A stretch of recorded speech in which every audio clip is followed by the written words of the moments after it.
There cannot be a government and militias together. One of the two should rule. I personally will not be in a government based on militias. That was a quote from Iraqi Prime Minister Nouri al-Maliki. Ambassador Satterfield, if we can just stay for a while with the militias.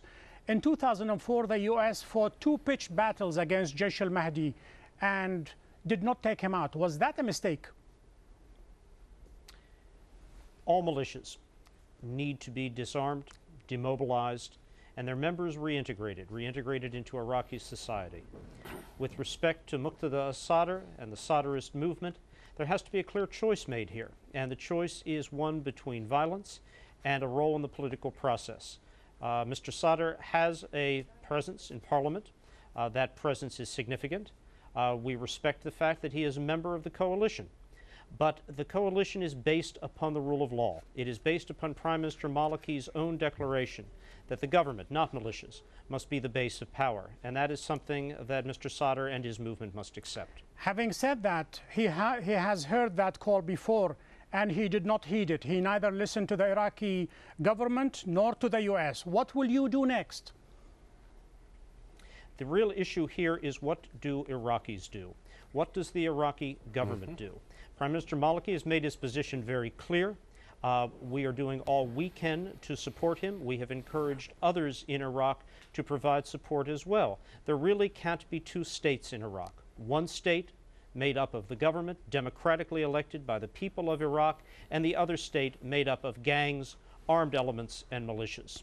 Are we going to see some sort of confrontation, a showdown between the government and all these militias? Well, I can tell you that the situation has reached a critical stage in Iraq. There is no way that these levels of violence could be sustained.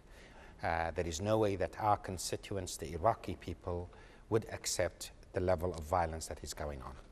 I think the message has been received loud and clear by most political leaders of this country, by the government. That is why we have agreed recently to convene, as a matter of urgency, a summit of major political parties here to talk about the situation and come up with a strategy to resolve these crises, including a commitment, a genuine commitment to fighting terrorists and a commitment to dismantling militias. At the end of the day, I believe in Iraq there is a very, very tough battle going on, a struggle going on between extremists who are trying to hijack the political process and take over the state, and moderates or quasi-moderates who want to live in a society, a democratic society.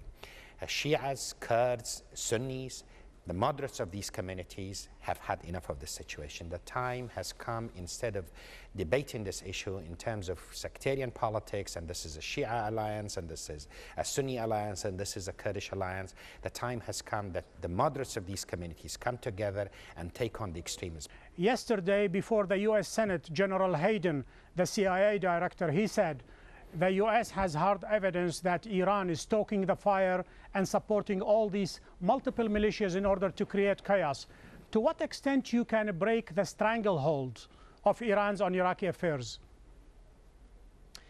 As Dr. Barham said, the real struggle in Iraq, throughout the region, is not between Shia and Sunni. It is between moderates and extremists. It's between the center and those who want a democratic political process, and radicals who want a darker vision, a dictatorial vision for the future of their countries. Iran is playing a very negative role in Iraq and throughout the region. They are contributing to an escalation of violence, and it's essential that there be an understanding of that, not just inside Iraq, but more broadly. Iran's desire for hegemony in the region, Iran's desire to stoke the fires of sectarian violence, sheer killing in Iraq, have to be confronted. Dr. Barham Saleh, do you share that assessment? Iran is playing the spoiler, is destabilizing country and also supporting Muqtada al-Sadr as well as Syria, the powerful bloc by Abdulaziz al-Hakim. Iran is an important neighbor of ours. We have 1,400 kilometers of borders with Iran. I was in Iran recently. We had very candid, frank discussions with the Iranian leadership. The Prime Minister also went to Iran. We continue to emphasize to Iran and to the other neighbors of Iraq that stability in Iraq is not only to the interest of the Iraqi people, it's the interest of the others. We are seeking good neighborly relations with Iran based on that is well understood. My question, Dr. Barham Saleh, remains, no. Are they destabilizing Iraq? Please. Are they sowing chaos? Well, let me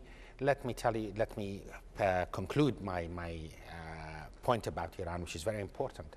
Our Iranian neighbors and the other neighbors need to understand that instability in Iraq is not a one-way street.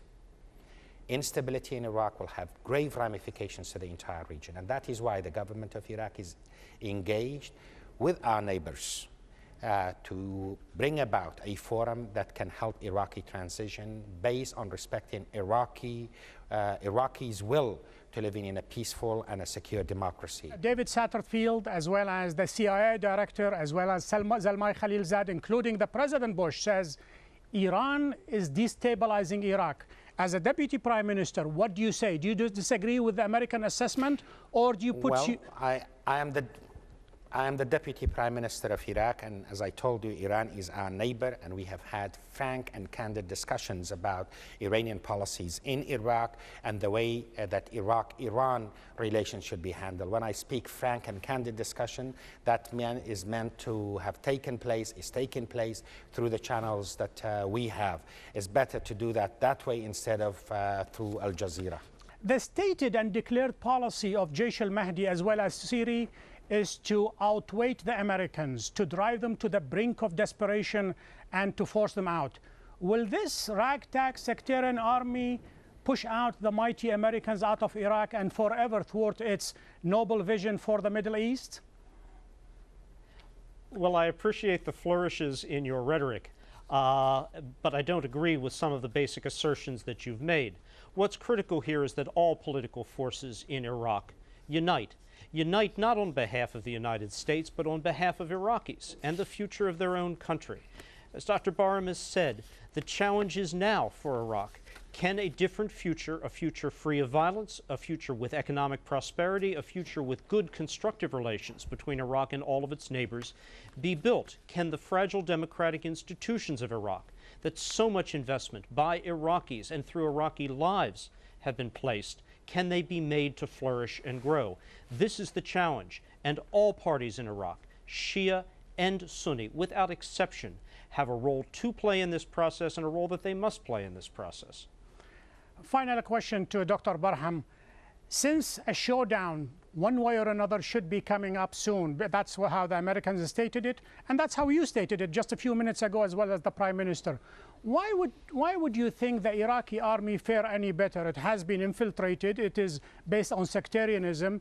Clerics, give the orders to many of the army generals. Why would the Iraqi army fare different? Please, let's put things in proper context. When we assumed sovereignty 3 years ago, we had no forces, almost no forces. Now we have nearly 300,000.